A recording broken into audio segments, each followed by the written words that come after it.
Friends, कुछ topics ऐसे होते हैं जिनसे एग्जाम में आप देखते हैं बार बार क्वेश्चंस पूछे जाते हैं। जी हाँ, बिल्कुल। और इसीलिए उन टॉपिक से क्वेश्चंस रिपीट होने की पॉसिबिलिटी हमेशा ज्यादा रहती है।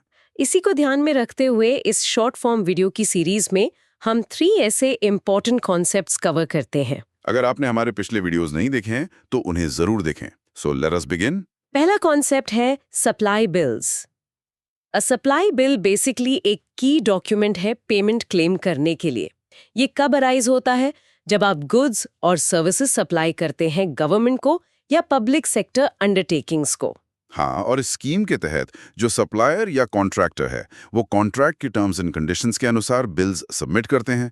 पेमेंट मतलब प्रोग्रेस पेमेंट हो सकता है बेस्ड ऑन वर्क डन, या फिर payment on the supply of goods हो सकता है एज पर परचेज ऑर्डर और रेट कॉन्ट्रैक्ट। और इसके साथ डॉक्यूमेंट्स भी लगते हैं, जैसे इंस्पेक्शन सर्टिफिकेट, डिलीवरी चालान वगैरह। जी हाँ, बिल्कुल। ये सब साथ में सबमिट किया जाता है। ओके, दूसरा कॉन्सेप्ट है विसल ब्लोअर पॉलिसी।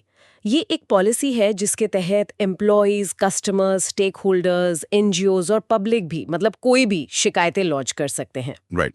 और पब्लिक सेक्टर बैंक्स को ये पॉलिसी बनानी होती है कंपनीज एक्ट 2013 के सेक्शन 177 के तहत। सीवीसी डायरेक्शंस के अनुसार ये मैंडेटरी है।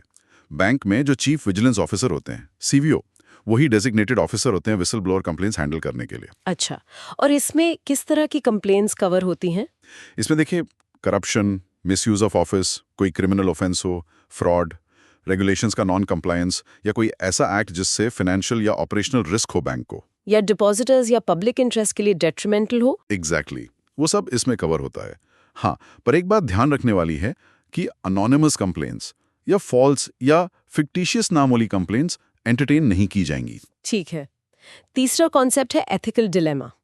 ये एक ऐसी सिचुएशन है जहां एक व्यक्ति, मतलब दो या दो से अधिक मॉरल प्रिंसिपल्स के बीच कॉन्फ्लिक्ट फेस करता है, जहां दोनों एथिकली करेक्ट लगते हैं, समझ नहीं आता कि क्या करें। हाँ, बिल्कुल। जैसे एक एग्जाम्पल लें। मान लीजिए एक लॉस मेकिंग कंपनी है।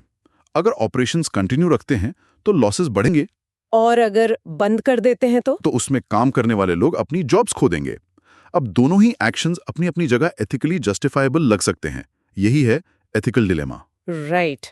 तो इसे रिजॉल्व करने के अप्रोचेस क्या हैं? बेसिकली 3 मेन अप्रोचेस हैं। पहला, एंड रिजल्ट बेस्ड थिंकिंग, यानी वो करो जिससे मैक्सिमम लोगों को ग्रेटेस्ट गुड मिले, यूटिलिटी मैक्सिमाइजेशन जैसा। ओके। दूसरा? दूसरा है रूल बेस्ड थिंकिंग, मतलब रूल को स्ट्रिक्टली फॉलो करो चाहे जो हो। और तीसरा? तीसरा है केयर बेस्ड थिंकिंग, यानी दूसरों को लव और कंपैशन से ट्रीट करो